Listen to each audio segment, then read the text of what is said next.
జీడిపప్పు అవన్నీ వేయించుకుంటున్నాను.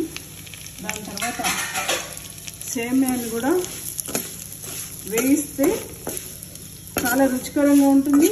సేమ్యా ఒకదానికొకటి అంటుకోదు, మనకి వెంటనే ముద్దగట్టిపోయినట్టు అయిపోతుంది, ముద్దగా తయారైపోతుంటుంది సేమ్యా పాయసం. ఎన్ని పాలు పోసినా కూడా సరిపోవు. అదే వేయించుకున్నట్టయితే కనుక మనకి మంచిగా రుచికరంగా ఉంటుంది, పచ్చి వాసన అంతా పోయి చాలా బాగుంటుంది. కొంచెం ఎరుపు మీదకి వచ్చేంత వరకు వేయించాలి.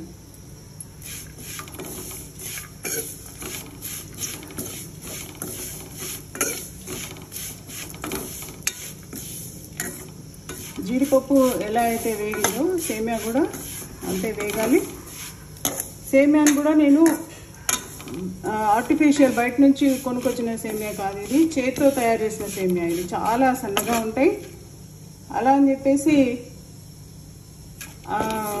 పర్టికులర్గా దొరికే షీర్ కుర్మా లాంటివి వాడే సేమ్యా కాదు, ఇది చేతితో తయారు చేసిన సేమ్యా. ఇది కొన్ని షాపుల్లో మాత్రమే దొరుకుతుంది. మీకు ఎక్కడైతే రాఘవేంద్ర స్వామి మఠం కానీ ఇంకేదైనా ఉత్తరాది మఠం కానీ లేకపోతే ఒక కర్ణాటక సంబంధించిన షాప్స్ ఉంటాయో, బడిచోడిలో అయితే జోషి షాప్ అని ఉంది, దాంట్లో మాత్రమే దొరుకుతాయి. బయట ఎక్కడ దొరకవు ఇవి.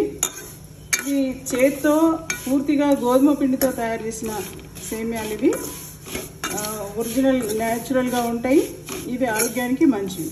మిగిలిన వాటిలో మైదా కలుస్తుంది, అందుకని ఇది మాత్రమే వాడతాను నేను. ఇది గోధుమ పిండితో చేసిన సేమ్యాలు. చూడండి, కొంచెం ఎరుపు మీదకి వచ్చాయి. ఇప్పుడు దీంట్లో నేను పాలు పోస్తున్నాను.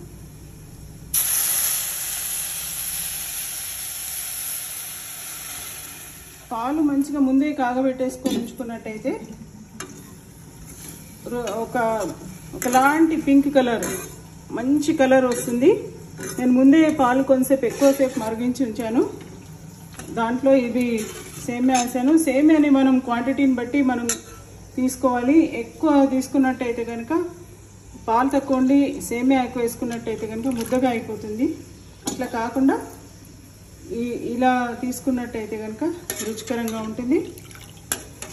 తర్వాత అవసరం అనుకుంటే కనుక పాలు మరిగించి పోసుకోవాలి, కానీ అవసరం పడదు.